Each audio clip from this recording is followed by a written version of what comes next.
one of the big unlocks that I had in my career was that I went to an event, and there was a guy who was there. The event was for everybody who was doing over 8 figures is what it was for. So everybody's 10 million and up.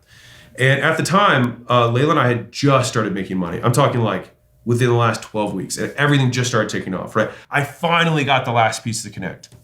And so we were doing $300,000 or $400,000 a month. I can't remember, but it was almost all take home because it was just me, Layla, and I had one assistant over a kitchen table. Like that was the business. And we just gotten married. I was like living large. And when I say living large, I spent no money, but I just felt not poor anymore, which was great.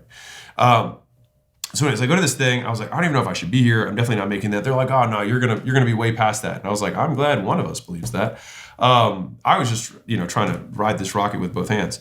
And so anyways, everyone goes through their presentation, and the first guy who got up, because I remember he was like busy, and so he either wanted to go first or last, doesn't matter.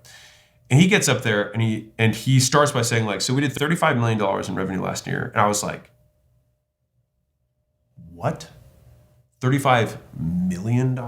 Like, I was like, one is dope. You know what I mean? Like, I was 3 months into making, pacing higher than that, but I never actually really had it happen, at least from an income perspective. He gets up there, and after he gives this whole presentation, he was in the e-commerce world.